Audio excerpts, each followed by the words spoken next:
The oldest species in the galactic met humans and called us family. Part 1. The quiet arrival. The council station hung in the void like a silver jewel, spinning slowly against the backdrop of distant stars. It had existed for longer than any human record could remember, older than most known star systems. Captain John Carter stood on the observation deck, his hands resting on the cool railing, and stared at the black emptiness outside. Beside him, Science Officer Lisa Brown checked her tablet again, though nothing had changed. The human shuttle that had brought them here floated quietly in the docking bay. "You feel it, John?" Lisa asked softly. Her voice carried a mix of excitement and unease. "Feel what?" John replied, not taking his eyes off the stars. "Something different, like the whole place is waiting for us," Lisa said. She adjusted her uniform nervously. Humans were young in the galaxy. Most older species ignored them, seeing humanity as fragile, inexperienced, and slow. Now they were about to meet the first kin, the oldest species known to exist, beings older than any other life they had encountered. John swallowed. He had read the reports, the stories that barely made it into council records. The first kin had not been seen for thousands of years. Many believed they had vanished, leaving behind only legends. But here they were, attending the council meeting. And somehow humanity had been invited. "Well," John said finally, "we better hope we don't embarrass ourselves." He gave Lisa a small smile, though his stomach twisted with nerves. The council chamber was massive, a dome of polished silver and glass.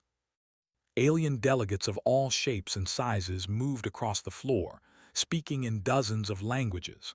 Some had limbs that twisted in ways John could barely comprehend. Others floated above the floor, their forms shimmering like liquid metal. Humans were small, simple, and completely ordinary compared to them. Yet, John felt a strange pride. This was their first real chance to show humanity's place among the stars. They walked together toward the central platform where delegates would gather. A low hum filled the air like the station itself was alive. It was both beautiful and intimidating. Every step they took echoed in the vast hall. "You think they will even notice us?" Lisa whispered. John glanced at her. "I don't know, but if they do, we have to be ready." Hours passed as delegates arrived. The first kin, however, did not appear. Whispers ran through the chamber. Their forms were said to be unknowable, sometimes thought to exist in more than one place at once. Their presence alone was enough to command respect. Finally, an announcement came through the chamber's translation system. The first kin were ready to meet humanity. John's heart thudded in his chest. The humans were led to a smaller chamber, private and quiet, with walls that seemed to shimmer faintly. It felt as if the room itself was alive. Suddenly, a figure appeared.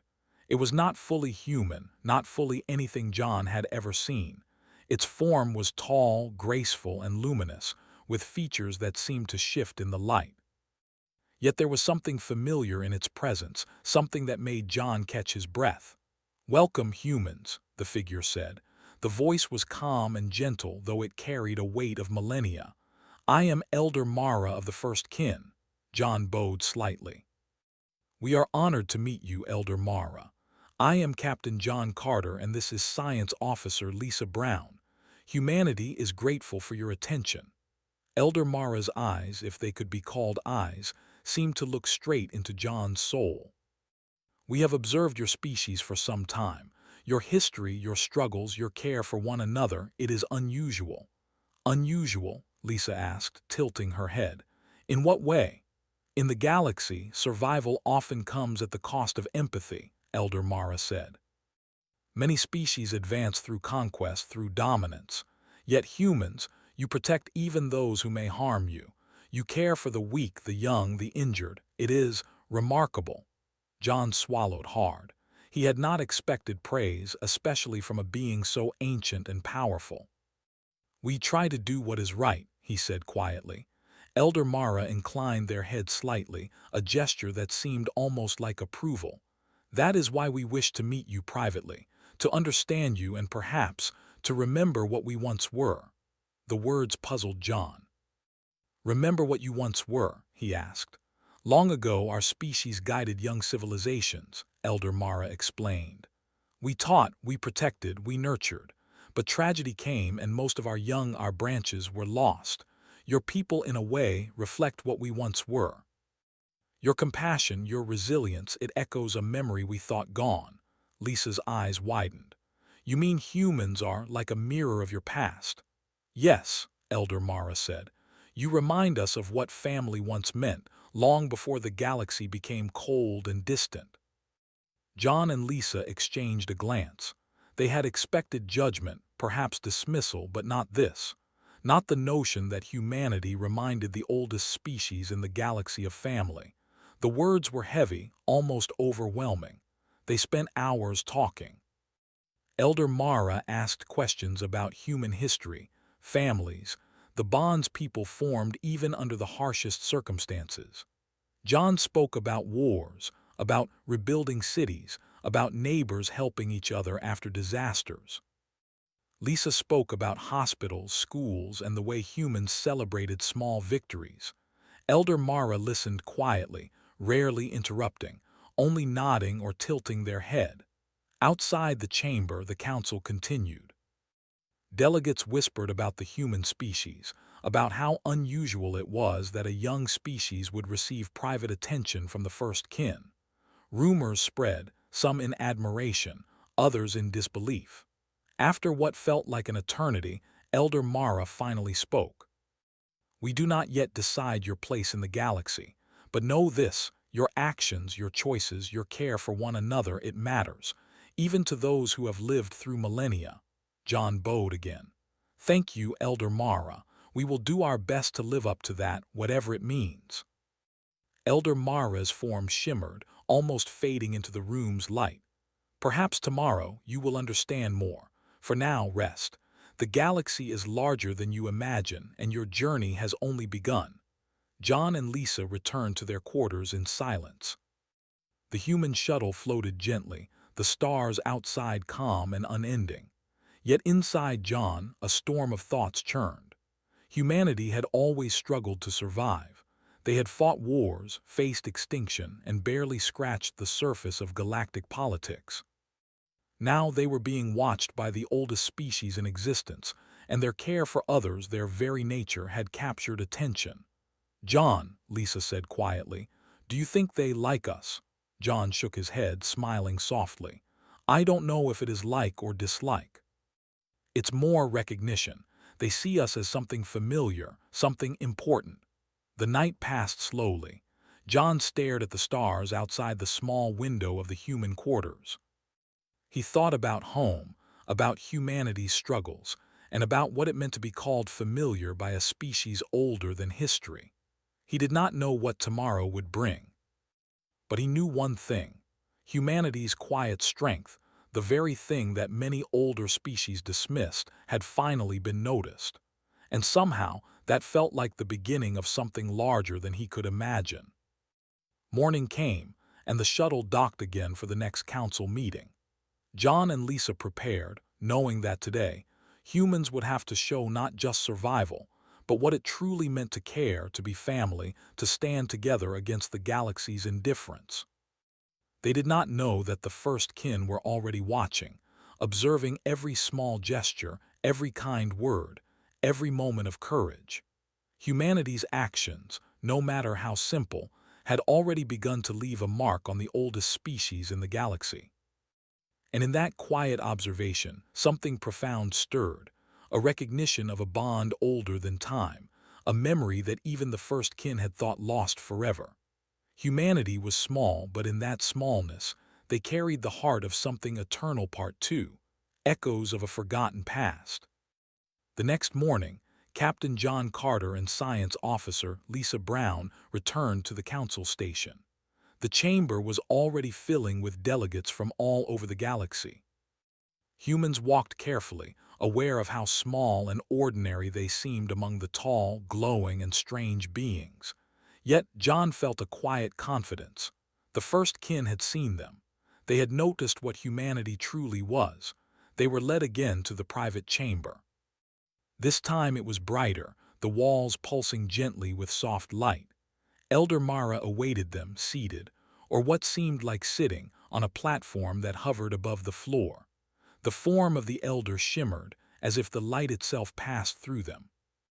"You return," Elder Mara said, voice calm and steady. "We wish to speak further to understand your kind more deeply." John nodded. "We are honored, Elder Mara. We are ready to answer your questions." The first questions were simple. Elder Mara asked about food, about homes, about family life. John explained the small towns on Earth, where neighbors helped one another. Lisa spoke of hospitals and schools, and how humans cared for those who could not care for themselves. The elder listened, silent, almost thoughtful. Then the questions became strange. "Why do you sing songs about those who have passed?" Elder Mara asked. John blinked. "Songs are a way to remember. Humans sing to honor people who have died, to keep their memory alive." Elder Mara nodded slowly. "We remember in silence. In our oldest days we sang little. We thought memory could be kept in thought alone. But your way, it brings warmth to what is lost. It reminds us of something we forgot long ago." Lisa felt a shiver run down her spine. "You forgot something. Long ago our species nurtured others," Elder Mara said. "We raised young civilizations, guided them, protected them. We believed in the bonds of family across the stars. But a great tragedy scattered us. Many of our young were lost. The memories of care, of love, faded over time. Only the oldest still carry them." John and Lisa exchanged a look. The words were heavy. "You mean you once cared for other species like we try to care for one another?" John asked. "Yes," Elder Mara said. "But we lost our branches. Most life we nurtured vanished. We remained older, watching, and now humans. Your compassion, your simple acts of care echo what we once were. It is familiar. It stirs memories thought gone." John felt a lump in his throat. Humans were a young species. They had barely reached the stars.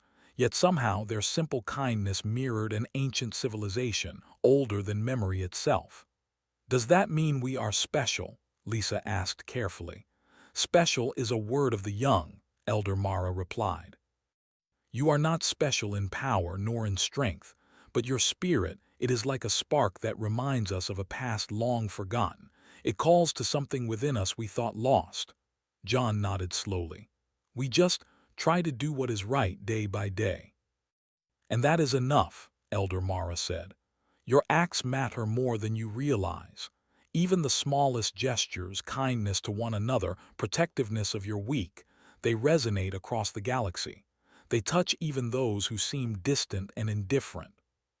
For hours the humans spoke with Elder Mara.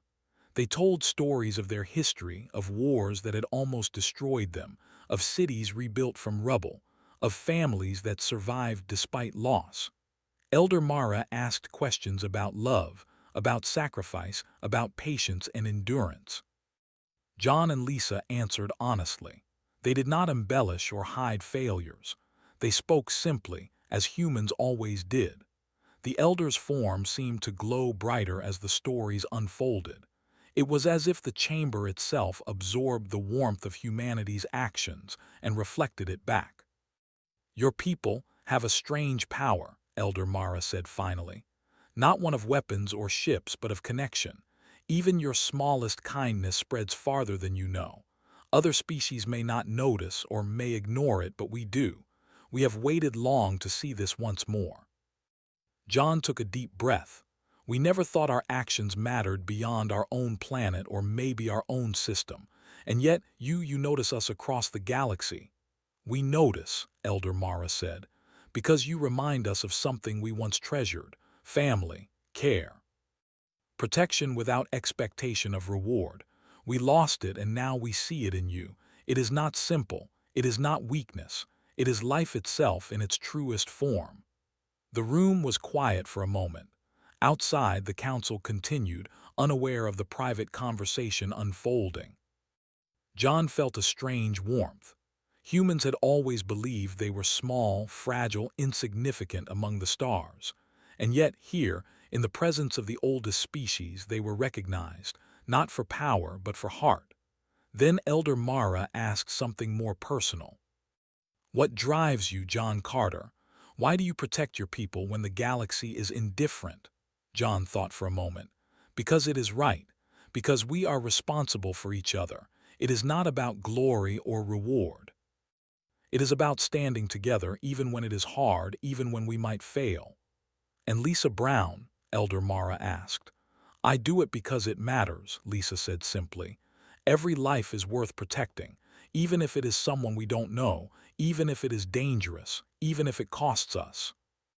The elder's form pulsed softly. This is why your kind resonates with us. Your morality, your care, is a mirror of what we once cherished.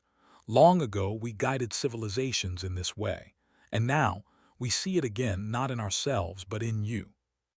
As the conversation continued, John began to understand. The first kin did not see humans as weak or insignificant. They saw them as the reflection of something the galaxy had lost, a species that acted with love, courage, and loyalty, without needing power or domination. You ask why humans survive, John said finally, finding his voice.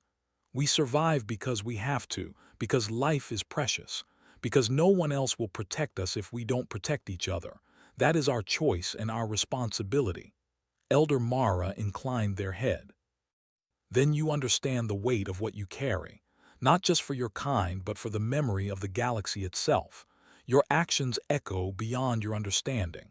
John felt a shiver run through him. He had fought battles, faced death, and yet never felt the weight of meaning like this. Humanity, the small, young species, had become a link between the past and the present, between loss and memory. Lisa looked around the room, her eyes wide. So we are like a spark for something bigger. Yes, Elder Mara said. You are small, yet you carry something older than most stars. You remind the galaxy and even us that family, care, and protection are worth remembering, even when it seems lost. John and Lisa left the chamber quietly, their minds heavy with thought. Humans had always struggled to find meaning in the vastness of space. Now, they understood that their simple acts, their care for each other, had value far beyond what they imagined. Outside, the council chamber buzzed with alien voices. Humans were still small, still young, still fragile, yet something had changed. They had been seen, not as weak, not as insignificant, but as a living reminder of what the galaxy had forgotten. John turned to Lisa. We have work to do, he said softly. The galaxy is bigger than we imagined, but we are part of it now in a way we never expected. Lisa nodded. And Elder Mara believes in us. Not just believes, John said.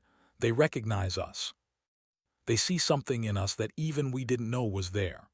They walked back to their quarters in silence, thinking of the past, the present, and the future. Humanity had been small, ignored, underestimated.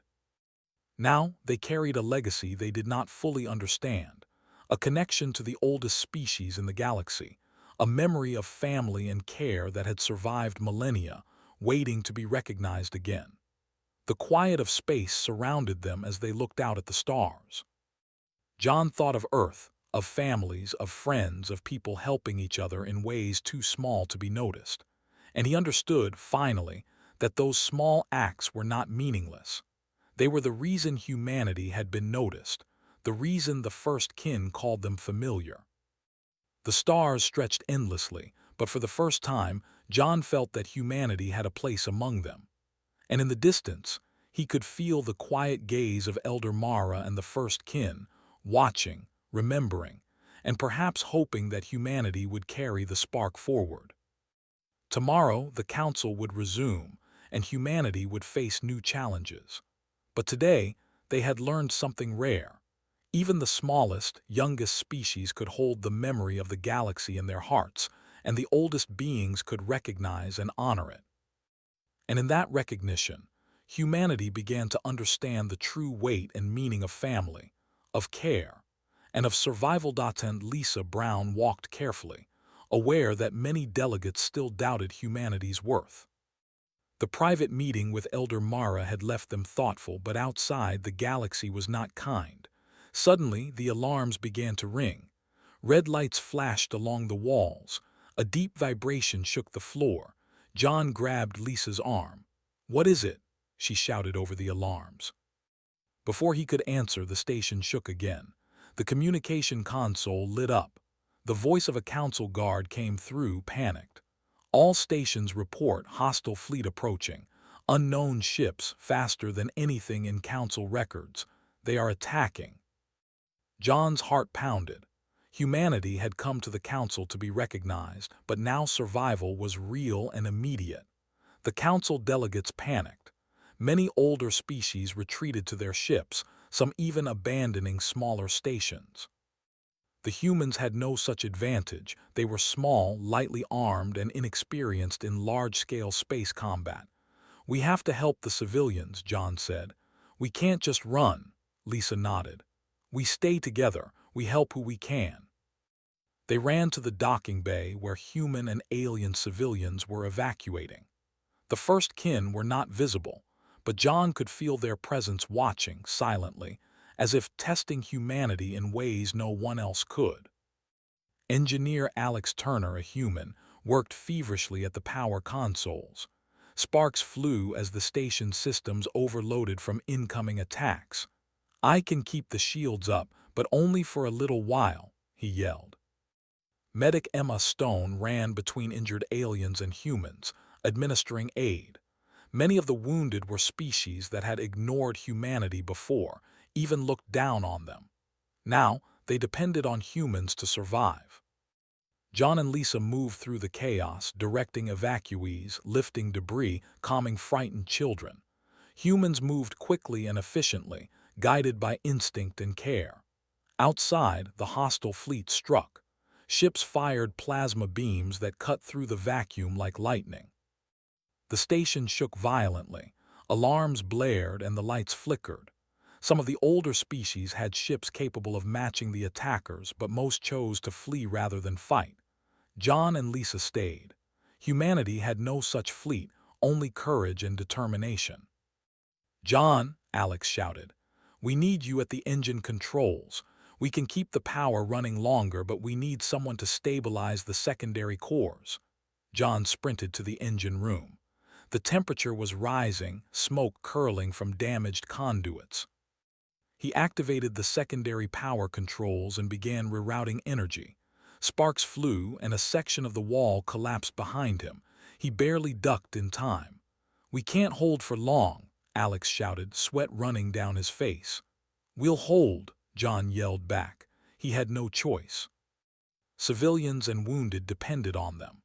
The humans worked together, each doing their part. No one waited for orders, no one abandoned anyone else. In the medbay, Emma Stone treated an alien child with 3 broken limbs. The child whimpered in fear. Emma held its hand gently. "You will be okay," she whispered. "We won't let anything happen to you." The child's mother, an alien with translucent skin, looked at Emma with tears. Why are you helping us?" "Humans are so small," Emma smiled softly. "Because we care, that is all." Outside, the first kin observed. Elder Mara and others watched the humans closely, not interfering, only watching. Every small act, every rescued alien, every stabilized power core, every life saved, was noted. The humans were not strong in numbers or technology, but their courage, kindness, and selflessness shone brighter than the attacks surrounding them. John coordinated the evacuation of the civilians. "Go left, help them through the corridor. Stay calm," he shouted. Lisa assisted, carrying supplies and guiding those who panicked. Humans were falling around them, some injured, but they refused to leave anyone behind. The attackers intensified their assault. Plasma beams tore into the station walls and debris rained down. John felt the heat brush his face. One of the alien delegates froze, unable to act. John grabbed him and dragged him to safety. "Move," he yelled. The delegate nodded, terrified but alive. Alex worked furiously to restore the shields. Sparks flew from the consoles as systems overloaded. John helped reroute energy, barely avoiding falling cables. Together, they kept the station alive longer than anyone expected. In one corridor, Lisa and a group of humans helped a cluster of small alien children escape. A beam of plasma struck nearby, throwing debris and dust everywhere. Lisa shielded the children with her body. "Stay close," she shouted. The children huddled behind her, trembling but safe. Hours seemed to pass in minutes. The humans continued without pause, never thinking of themselves, only of those around them.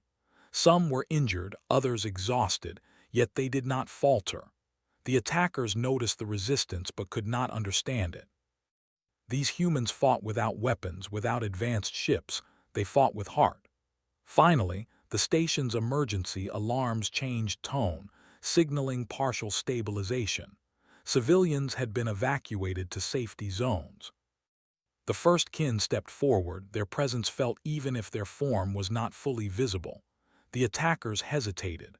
The humans had survived against odds that should have destroyed them.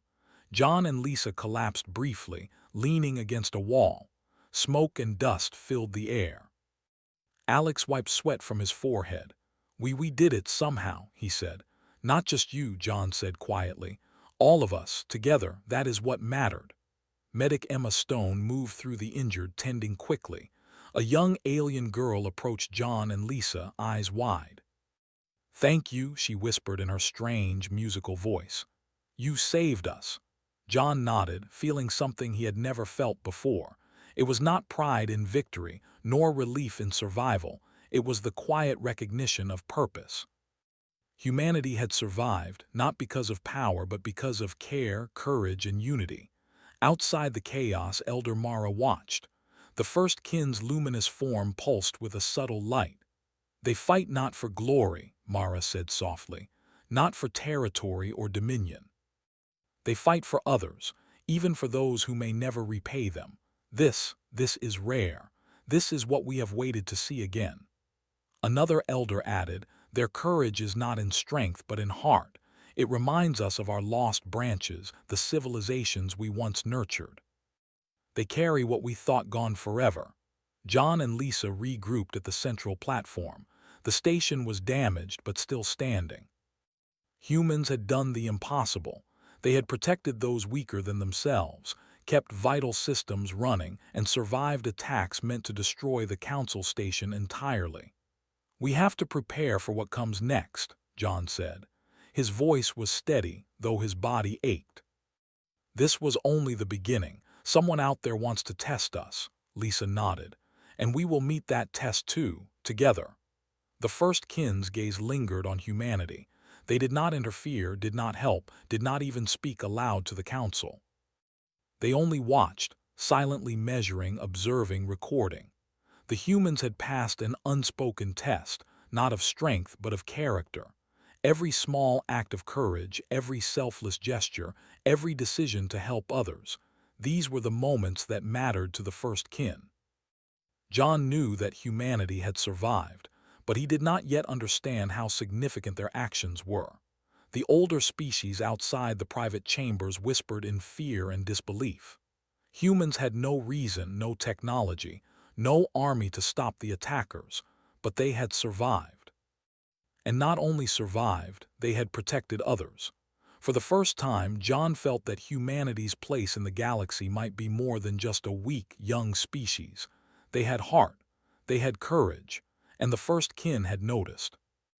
As night fell over the station, John and Lisa looked out at the stars. The attackers had retreated, but the memory of battle lingered. Wounded aliens and humans alike were being cared for, thanks to quick thinking and selfless bravery. John knew the galaxy would remember this day, even if the council did not. "We've done something important," Lisa said quietly. John nodded. "We've shown what humans are, even to the oldest species in the galaxy." And somewhere beyond the stars, Elder Mara and the first kin watched silently, their ancient memories stirred. They had waited for a sign like this for millennia. Humanity, small and young, had shown them that courage and care could survive even in a galaxy filled with indifference and danger. The test no one else knew existed had been passed. Not with weapons, not with fleets, not with power, but with heart. And in the quiet aftermath, John realized that this was only the beginning of humanity's journey, a journey that would be watched closely by the first kin and remembered by the galaxy itself. Part 4. The truth revealed. The council chamber was filled with tension. The station had survived the attack, but damage remained everywhere. Panels were scorched and the hum of emergency systems filled the air. Delegates from hundreds of species were gathered, some whispering, some glaring at the humans. Many still doubted humanity's place in the galaxy. John Carter and Lisa Brown stood together near the central platform. Humans had worked tirelessly after the attack, helping wounded aliens, restoring minor systems, and ensuring that no one was left behind. They were tired, bruised, and covered in dust, yet their eyes held a quiet determination. Then a hush fell over the room. A shimmering light appeared above the platform. The first kin had arrived. Elder Mara and several others took form, their luminous bodies radiating a calm, ancient power. The chamber fell completely silent. Even the loudest, most arrogant delegates seemed unable to speak. "Delegates of the council," Elder Mara began. Their voice was calm but carried authority that no one could ignore. "We have watched humanity closely. We have observed not only their survival, but their actions in the face of danger, their care for the weak, and their courage beyond expectation." Murmurs ran through the council. Some delegates whispered doubts, some disbelief. John felt the weight of 1,000 eyes on him, yet he did not falter. Lisa stood beside him, steady. "Humanity," Elder Mara continued, "is not strong in the ways most of you measure strength.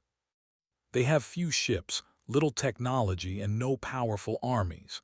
Yet they demonstrate qualities that the galaxy has forgotten: compassion, protection, and courage without expectation of reward. They remind us of something ancient, something lost." One of the council delegates, a tall, blue-skinned being with 6 arms, spoke up, voice trembling. "You claim they are important. They are small, weak, barely spacefaring. Why should the first kin—" "Silence," Elder Mara said softly, yet the word carried the weight of centuries. The delegate froze. "Your judgment is based on power, but humanity's value is measured differently. It is measured by heart, by courage, and by loyalty. They have survived what many older species would not endure, not through weapons, but through care for one another and for those weaker than themselves." John felt his chest tighten. No one had ever spoken so clearly about humanity's strength in this way. Even the first kin, beings older than history itself, recognized the value in simple acts of courage and care. Elder Mara floated closer to the humans. "John Carter, Lisa Brown, and your people, you have passed a test no one knew existed. Not by strength, nor by fleets, nor by conquest. You have passed by proving that your species carries the memory of something older than most of the galaxy remembers: family, protection, and courage." Some of the council members whispered again, skeptical. One of them, a serpentine creature with golden scales, hissed, "What is this? You call humans family?" Elder Mara's light pulsed gently. "Yes, family, not servants, not students, not subordinates, equals. Humanity carries the spirit that we once nurtured in civilizations long ago. You are not our children by blood, but you are our children by essence. We see in you the spark of what we lost, and it is alive again." John and Lisa exchanged a look. Humans had always thought themselves insignificant, small, and weak. Yet here they were, recognized by the oldest beings in the galaxy as equals, as family. The words were heavy with meaning. "Family?" another delegate asked. "But they are so young, so untested." "How can you make such a claim?" "Because they have acted with what we value most," Elder Mara replied. "Their courage, their care, their willingness to risk their own lives for others. This is the measure of life we once used to guide civilizations. They have proven themselves without knowing the test existed, and that is why we call them family." John felt a warmth spread through him. He thought of the humans who had helped injured aliens, who had stayed behind when others fled, who had worked together without command or hierarchy. They had done what was right, simply because it was right. And now the first kin had noticed, and more importantly, they had acknowledged it publicly. Lisa stepped forward slightly. "We don't know what to say. We only acted to protect others. That is all we know." "That is enough," Elder Mara said. "You do not need to speak. Your actions have spoken for you louder than any words. The galaxy must now recognize what we have seen." The chamber was silent. For a moment, no one moved. Then slowly some delegates began to nod. Some, still in disbelief, whispered among themselves. Humans remained quiet, letting Elder Mara continue. "Let it be known," Elder Mara said, "that humanity is not to be underestimated. Small in numbers, young in years, but powerful in spirit. They carry the memory of family and courage, the memory of protection and care. And for that, we, the first kin, name them as equals and as family among the stars." A murmur ran through the chamber. Some delegates looked shocked, others afraid, and some quietly admiring. Humans had been given something no species had received in millennia: recognition from the oldest and wisest beings in the galaxy, not for power or conquest, but for their heart. John felt his knees grow weak. He wanted to speak, to say something, but no words seemed worthy. Lisa placed a hand on his shoulder. "We don't need to speak," she whispered. "They understand us already." Elder Mara's form pulsed softly. "This does not mean the path forward will be easy. Humans will still face dangers, doubts, and challenges. But they will do so with the knowledge that even the oldest species, who have seen the rise and fall of civilizations, call them family. And that recognition carries weight beyond measure." One of the council members, a tall figure with glowing eyes, finally spoke. "So you claim humanity is equal to us?" "Equal," Elder Mara said simply. "In spirit, in courage, in the capacity to care. The first kin will guide them not as masters but as elders. And all of you in this council must recognize the place of humans in the galaxy from this day forward." John finally found his voice. We don't seek power. We only want to do what is right, to protect others and to survive together. That is our way." Elder Mara's light brightened as if in approval. "And that is enough. The galaxy will remember this day. Humanity's acts will echo through time, not through weapons or fleets, but through the very essence of life that binds us all." The chamber remained quiet. The recognition of humanity was clear. Humans had been given a place not because they were strong, but because they had shown what strength truly meant: courage, care, protection, and unity. John looked around at the other humans present, at the young engineers, the medics, the officers who had survived the attack. Each one had acted with selflessness. Each one had risked life for others. And now, the oldest species in the galaxy had noticed. Elder Mara spoke one final time. "Remember, humanity, that you carry the legacy of family, of protection, and of courage. Your journey is only beginning. But know this: we, the first kin, have called you family. And in the galaxy, that is a bond that endures beyond time itself." John felt a weight lift from his shoulders. Humanity had been recognized, not as weak, not as insignificant, but as part of something larger, something eternal. They were small, yes, but in their care and their courage, they were great in ways the galaxy had almost forgotten. Lisa smiled, exhausted but relieved. We are family," she said softly. "Yes," John whispered. "Even to them, even to the first kin, we are family." Outside, the council shifted uneasily. Some species would resist humanity's recognition. Some would try to test or challenge them. But the first kin's declaration was clear, and the weight of their authority could not be denied. John and Lisa knew that life in the galaxy would not become easy. Challenges, enemies, and doubts awaited. But now, humanity had something no one could take away: recognition from the oldest beings in existence. and the knowledge that their simple acts of courage and care had changed how the galaxy saw them. As the humans left the central platform, they felt a quiet pride. Not the pride of conquest, not the pride of power, but the pride of heart. They had survived, they had acted with courage, and they had been called family by the oldest species in the galaxy. The first kin watched them leave, their luminous forms pulsing gently. In their long memory they had not seen this before.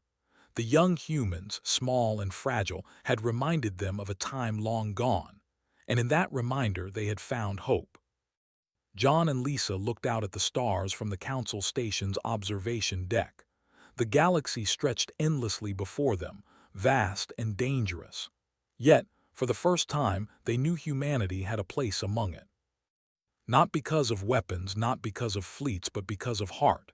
And somewhere in the quiet light of the first kin, humanity's future began to take shape. They were not alone.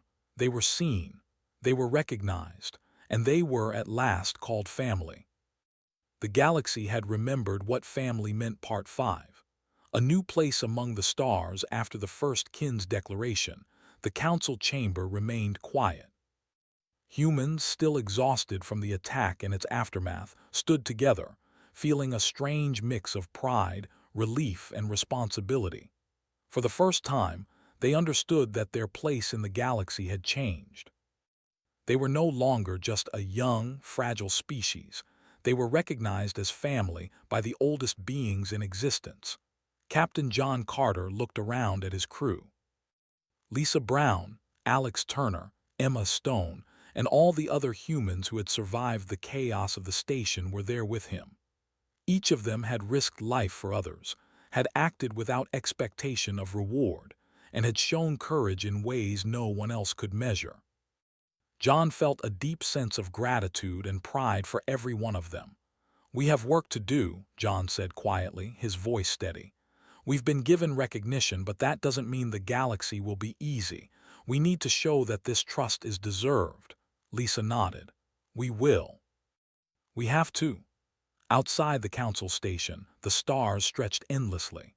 The damage from the attack was still visible, but repair crews were already at work. Human engineers working alongside aliens helped restore power, clear debris, and rebuild sections of the station. The first kin observed quietly. Their presence felt even if not directly involved. Every small act of care and cooperation was noted. John and Lisa were summoned to a meeting with Elder Mara and other first kin. The luminous beings hovered in a quiet circle, their light soft but commanding. "Humanity," Elder Mara said, "you have been recognized as family, but recognition alone is not enough. You must learn to navigate the galaxy, to understand the responsibilities that come with your place. There are species who will test you, who will doubt you, who may even seek to harm you." "We understand," John replied. "We have survived before.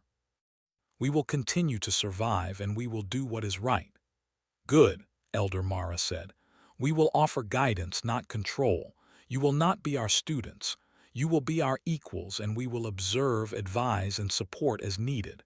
Remember, the galaxy is vast and unpredictable. Your actions will ripple farther than you know." Lisa spoke up. "And the other species in the council? They will adjust," Elder Mara said. "Some will resist, some will doubt, some will envy.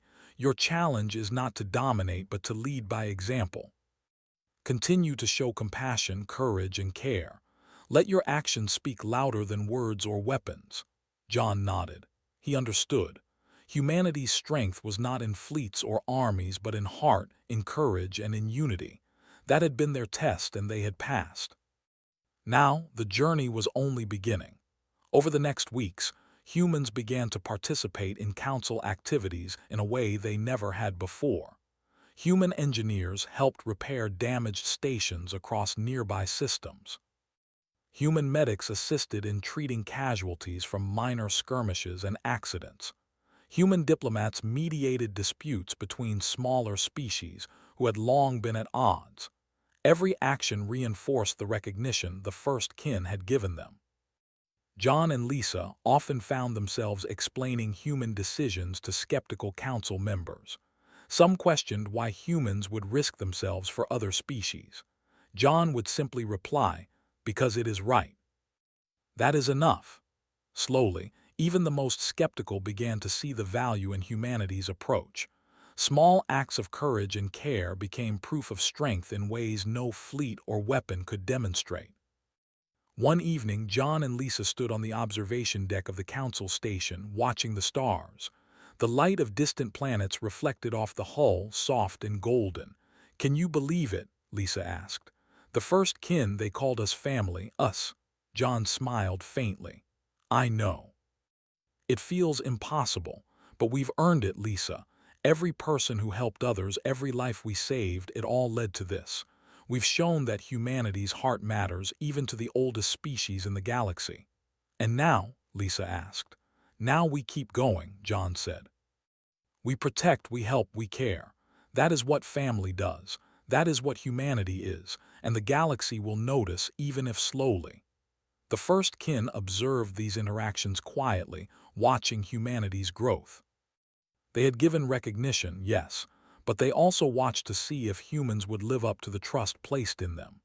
Each decision, each act of care, each courageous choice was a thread in the bond that now tied humans to the galaxy itself. Soon, humans were invited into older alliances, some of which had previously excluded them. They were offered knowledge of ancient star systems, of technologies that predated human understanding. John and Lisa knew that this was not a gift to be taken lightly. It was responsibility. The knowledge came with the expectation that humans would use it wisely, not for conquest, but for preservation, protection, and cooperation. One morning, a new mission was announced. A small, uninhabited system had been damaged in the past attack. Humans were asked to help rebuild research stations, repair life support, and ensure the safety of the area. John led the team. Lisa organized medical and scientific support. Human crews worked alongside alien engineers, exchanging knowledge, learning from each other, and teaching what they knew. The work was difficult. The systems were old, some beyond repair. Alien species sometimes doubted human methods, questioning their efficiency. John would remind everyone quietly, "We are here to help, not to compete. What matters is the life we protect and the care we show."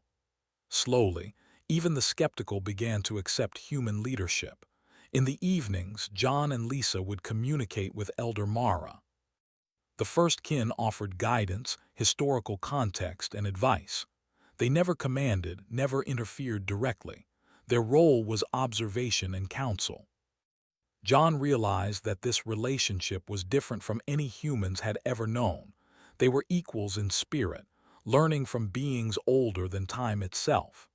As months passed, humanity's presence in the galaxy began to change perceptions. Smaller species began to trust humans, seeking their help in disputes. Even some older, more powerful species began to approach cautiously, respecting humanity's recognized place among the stars. John and Lisa worked tirelessly, knowing that every choice they made would either strengthen or weaken this trust. One quiet night, John stood alone on the observation deck. The stars stretched endlessly before him. He thought of Earth, of the long struggle to survive, of the courage and care that had defined humanity. He realized that being called family by the first kin was more than recognition, it was responsibility. Humans had to live up to the ideals that had earned them that place. Lisa joined him, standing silently. After a moment she said, "We've come so far, John. We've survived, helped others, and been recognized, but it's just the beginning." John nodded. "Yes, the galaxy is vast and full of challenges, but now we know who we are. Humanity is not small or weak. We carry courage, care, and heart. That is our strength, and that will guide us forward." Over time, humanity became known as a species that acted not for power or greed, but for protection, care, and courage. Stories of human bravery and kindness spread through the galaxy. Other species began to learn from them, and slowly, the galaxy began to remember the value of family, of care, and of courage that the first kin had once taught. John and Lisa often reflected on the journey. From a young, underestimated species to a recognized family member of the oldest beings in the galaxy, humanity had grown not through weapons, not through conquest, but through heart. Each act of care, each choice to help another, had strengthened their place among the stars. The first kin continued to watch, sometimes speaking, sometimes silent. Their recognition was no longer a single declaration, but an ongoing relationship, a bond of understanding and mutual respect. Humans learned from them and, in turn, reminded them of what they had once valued, and humanity looked forward. New systems to explore, new civilizations to meet, new challenges to face, all under the quiet knowledge that they were recognized, that they were seen, and that they were family among the stars. As John and Lisa prepared for the next mission, John felt a deep sense of purpose. Humanity had a place now, not because of power or fleets, but because of what had always mattered most: courage, care, and heart. And so, humanity stepped forward into the galaxy, small yet strong in spirit, young yet carrying the memory of family, recognized by the oldest species, and ready to live up to the trust and bond that had been placed upon them. The stars stretched endlessly before them, vast and full of unknowns. But for the first time, humans did not feel small or insignificant. They were part of something larger, something eternal. They were recognized, they were seen, and they were called family.